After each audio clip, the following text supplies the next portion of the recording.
Okay, so you each got the flyer on the event.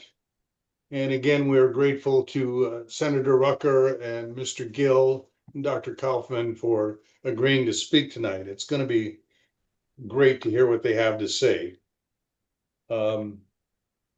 Quickly about the settlement project, if you're not familiar, the vision of the project is a world in which all people live freely and in peace, served by governments that preserve and protect inalienable and irrevocable God-given rights. Achieving this requires discrediting false ideologies and political philosophies and replacing them with sound principles and bases for building a world of enduring freedom and peace under God. Below that, you'll see the web address. Please feel free to visit, sign up. Love to have you here. Also, there's some great reading material on the Substack address, which I will put back up at the end of our discussion. So we're here to talk about Venezuela, and just to recap real briefly, President Maduro and his wife were extracted from Venezuela on the 3rd of January, just a week ago. At 1:01 a.m., U.S. forces reached the Maduro Palace and captured Nicolas Maduro and his wife Celia Flores during a military operation codenamed Operation Absolute Resolve. They were then transported to the USS Iwo Jima, flown out of the country, ultimately being taken to New York to face drug trafficking charges.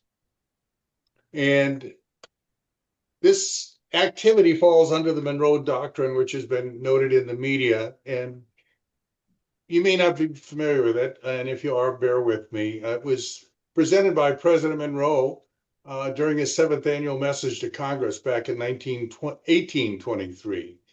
And we are already dealing with European powers in the Western Hemisphere. And he wanted Europe to be obligated to respect the Western Hemisphere as the United States sphere of influence. So then in early 1900s, the Roosevelt corollary appeared. And while the message of Monroe was designed to keep European powers out of the Western Hemisphere, in 1904, President Roosevelt would strengthen its meaning to justify sending the United States into other countries of the Western Hemisphere. This was revisited while many of us were young in 1962 with the Cuban Missile Crisis, when President John F. Kennedy wanted to protect America's interests as the Soviet Union began installing missile launching sites in Cuba. And then, of course, a week ago today was this extraction of the Maduros.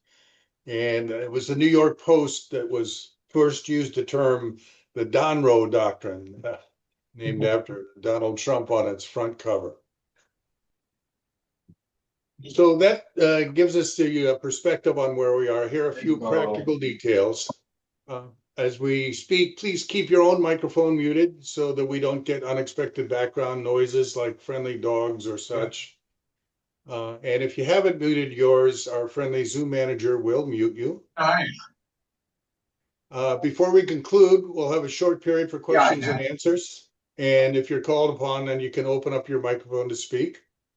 In order to best view the person who's speaking, use the speaker view, and that way the presenter will stay front and center on your screen rather than one of the many boxes on the side. And as we go through this, please respect the opinions of others. People will express opinions and they're not necessarily reflective or representing the views of the settlement project, they're their own opinions. And finally, as we mentioned before, this is being recorded. These are our speakers tonight. We are again delighted to have them with us. From West Virginia, State Senator Patricia Rucker.